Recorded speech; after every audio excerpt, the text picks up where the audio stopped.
BJP ಹಾಗೂ JDS ಮೈತ್ರಿಗೆ CM Siddaramaiah ಅವರು ವ್ಯಂಗ್ಯಾಡುವುದನ್ನು ಮುಂದುವರಿಸಿದ್ದಾರೆ. ಇನ್ಫ್ಯಾಕ್ಟ್ ಲೇವಡಿ ಮಾಡಿದ್ದಾರೆ. ಪ್ರಮುಖವಾಗಿ ಬಿಜೆಪಿಗೆ ಗೆದ್ದು ಅಧಿಕಾರಕ್ಕೆ ಬರುವಂತಹ ಶಕ್ತಿ ಇಲ್ಲ, ಸೋಲುವ ಭಯದಿಂದ ಜೆಡಿಎಸ್ ಜೊತೆಗೆ ಬಿಜೆಪಿ ಮೈತ್ರಿ ಮಾಡಿಕೊಂಡಿದೆ. ಜೆಡಿಎಸ್ನದ್ದು ನಾಯಿ ಕಾದಿತ್ತು, ಅನ್ನ ಹಳಸಿತ್ತು ಅನ್ನೋ ಪರಿಸ್ಥಿತಿ. JDS secular, BJP communal party. ಜೆಡಿಎಸ್ಗೆ ಮಾನ ಮರ್ಯಾದೆ ಸಿದ್ಧಾಂತ ಏನಾದರೂ ಉಂಟಾ? ಪಕ್ಷ ಉಳಿಸಿಕೊಳ್ಳೋದಕ್ಕೆ ಕೋಮುವಾದಿಗಳ ಜೊತೆಗೆ ಸೇರಿದ್ದಾರೆ ಅಂತ ಟೀಕೆ ಮಾಡಿದರು. ಹೆಂಗಾಗಿದೆ ಅಂತಂದ್ರೆ ನಾಯಿ ಕಾದಿತ್ತು, ಅನ್ನ ಅಳಸಿತ್ತು ಅನ್ನೋ ರೀತಿ ಹೌದೇ ಕಾಯ್ತಾ ಇದ್ರು, ಯಾವಾಗ ಕರೆದ್ರೆ ಸಾಕು ಅಂತೇಳಿ. ಬಿಜೆಪಿ ಅವರು ಕರೆದ ತಕ್ಷಣ 3 ಸ್ಥಾನಗಳಿಗೆ ಒಪ್ಕೊಂಡಿದ್ದಾರೆ. ಜೆಡಿಎಸ್ ಶಕ್ತಿ 3 ಸ್ಥಾನಗಳು. ಈಗಾಗಲೇ ವೆಂಕಟೇಶ್ ಅವರು ಅದನ್ನೆಲ್ಲ ಪ್ರಸ್ತಾಪ ಮಾಡಿದ್ದಾರೆ.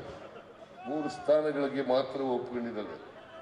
ಇನ್ನೊಂದು ಬೆಂಗಳೂರು ರೂರಲ್ ಸ್ಥಾನಕ್ಕೆ ಎಷ್ಟರ ಮಟ್ಟಿಗೆ ಇವರು ಜೆಡಿಎಸ್ ಸೆಕ್ಯುಲರ್ ಇವರು ಕಮ್ಯುನಲ್ ಅಲ್ಲ, ಸೆಕ್ಯುಲರ್. BJP communal party. ಈ ಸೆಕ್ಯುಲರ್ ಅಂತ ಹೆಸರಿಟ್ಕೊಂಡು ಬಿಜೆಪಿ ಜೊತೆ ಸೇರ್ಕೊಂಡು ಹೊಂದಾಣಿಕೆ ಮಾಡ್ಕೊಂಡು ಚುನಾವಣೆ ಎದುರಿಸ್ತಾ ಇದ್ದಾರಲ್ಲ, ಈ ಜೆಡಿಎಸ್ನವ್ರಿಗೆ ಏನಾದ್ರು ಮಾನ ಮರ್ಯಾದೆ ಏನಾದ್ರು ಇದೆಯಾ ಅಂತ ಅವ್ರಿಗೆ ಯಾವ್ದಾದ್ರು ಸಿದ್ಧಾಂತ ಇದೆಯಾ? ಈಗಾಗಲೇ ವೆಂಕಟೇಶ್ ಹೇಳಿದ ರೀತಿಯಲ್ಲಿ ಕೇವಲ ಸ್ವಾರ್ಥ, ಅಧಿಕಾರ ಬೇಕು ಅಷ್ಟೇ ಅವರಿಗೆ. ಅವರು ಪ್ರಧಾನಮಂತ್ರಿ ಆದದ್ದು ದೇವೇಗೌಡರು ಕಾಂಗ್ರೆಸ್ನ ಬೆಂಬಲದಿಂದ. ಇನ್ನೊಮ್ಮೆ ಧರ್ಮಸಿಂಗ್ ಅವರಿಗೆ ಕೊಟ್ಟಿದ್ದಂತೆ ಬೆಂಬಲವನ್ನು ವಾಪಸ್ ತಗೊಂಡು ಬಿಜೆಪಿ ಜೊತೆ ಸೇರಿ ಮುಖ್ಯಮಂತ್ರಿ ಆದರು ಕುಮಾರಸ್ವಾಮಿ. ಈಗ ಕುಮಾರಸ್ವಾಮಿ ಅವರು ಹೇಳ್ತಾರೆ, ನಮ್ಮ ಮನೆಗೆ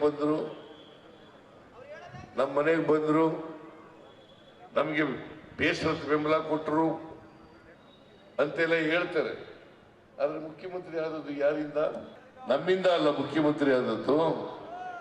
ಸಚಿವೆ ಲಕ್ಷ್ಮೀ ಹೆಬ್ಬಾಳ್ಕರ್ ವಿರುದ್ಧ ಮಾಜಿ ಶಾಸಕ ಸಂಜಯ್ ಪಾಟೀಲ್ ಅವಹೇಳನಕಾರಿ ಹೇಳಿಕೆಯನ್ನು ಕೊಟ್ಟು ಸುದ್ದಿಯಲ್ಲಿದ್ದಾರೆ.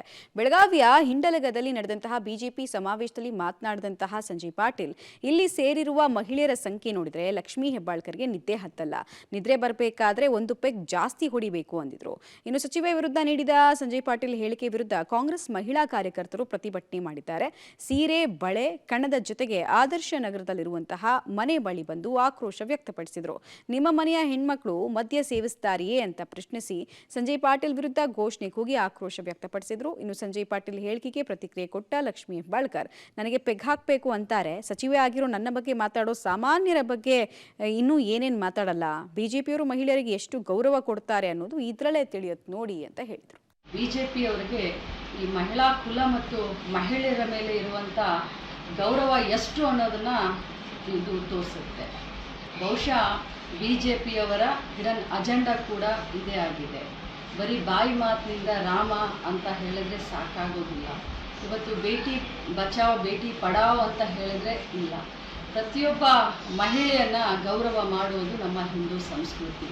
ಬಾಯಿನಲ್ಲಿ ಮಾತನಾಡಬೇಕಾದ್ರೆ ಹಿಂದೂಗಳ ಬಗ್ಗೆ, ಹಿಂದೂ ಸಂಸ್ಕೃತಿ ಬಗ್ಗೆ ದೊಡ್ಡದಾಗಿ ಭಾಷಣ ಮಾಡುವಂಥ ಸಂಜಯ್ ಪಾಟೀಲ್ ಅವರ ಈ ಹೇಳಿಕೆ ಬರೀ ಲಕ್ಷ್ಮೀ ಹೆಬ್ಬಾಳ್ಕರ್ ಅಥವಾ ಮಹಿಳೆಯರನ್ನು ಪ್ರತಿನಿಧಿಸುವ ಒಬ್ಬ ಮಂತ್ರಿ ಅಷ್ಟೇ ಅಲ್ಲ, ಇಡೀ ಕರ್ನಾಟಕ ರಾಜ್ಯದ ದೇಶದ ಮಹಿಳೆಯರಿಗೆ ಮಾಡಿದಂಥ ಒಂದು ಅಪಮಾನ.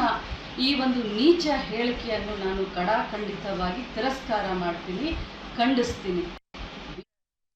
ಕನಿಷ್ಠ ಗೌರವ ಏನು ಕೊಡಬೇಕು ಮಹಿಳೆಯರಿಗೆ ಅದನ್ನು ಕೊಡದೆ ಎಡವಟ್ಟು ಮಾಡ್ಕೊಂಡಿರುವಂತಹ ಸಂಜಯ್ ಪಾಟೀಲ್ ವಿರುದ್ಧ ಸಾಕಷ್ಟು ಆಕ್ರೋಶ ವ್ಯಕ್ತ ಆಗ್ತಿರೋದು ಸ್ಪಷ್ಟ. ಈ ಲಕ್ಷ್ಮೀ ಹೆಬ್ಬಾಳ್ಕರ್ ಅಥವಾ ಇನ್ನೊಬ್ರು ಅಂತಿಲ್ಲ, ವೈಯಕ್ತಿಕ ವಿಚಾರಗಳನ್ನು ತೆಗೆದು ಇವರು ಜರಿತಾರೆ, ಅದನ್ನ ತಮ್ಮ ಕೀಳು ಅಭಿರುಚಿ ಅಂತ ತೋರಿಸ್ತಾರೆ. ಅಂದರೆ ಅವರ ಬೌದ್ಧಿಕ ದಿವಾಳಿತನ ಎಷ್ಟರ ಮಟ್ಟಿಗೆ ಇದೆ ಅನ್ನೋದು ಗೊತ್ತಾಗ್ತಾ ಇದೆ. ಈ ಲಕ್ಷ್ಮೀ ಹೆಬ್ಬಾಳ್ಕರ್ ವಿರುದ್ಧ ಟೀಕೆ ಮಾಡೋದಕ್ಕೆ 100 ವಿಚಾರಗಳು ಸಿಗ್ತಾ ಇತ್ತು, ಅದನ್ನೆಲ್ಲ ಮಾತಾಡ್ಬೋದಾಗಿತ್ತು. ಅದು ಬಿಟ್ಟು ಅಸಭ್ಯವಾಗಿ ಮಾತಾಡೋದು ಅವರ ಕೀಳು ಅಭಿರುಚಿಯನ್ನು ತೋರಿಸುತ್ತೆ, ಅವರ ವಿಕೃತ ಮನಸ್ಥಿತಿಯನ್ನು ತೋರಿಸುತ್ತೆ ಬಿಟ್ರೆ ಇನ್ನೇನು ಅಲ್ಲ ಅನ್ನೋದು ಬಹಳ ಸ್ಪಷ್ಟವಾಗ್ತದೆ. ಸಹಜವಾಗಿ ಇದು ಕಾಂಗ್ರೆಸ್ ಕಾರ್ಯಕರ್ತರನ್ನ ಕೆರಳಿಸಿದೆ.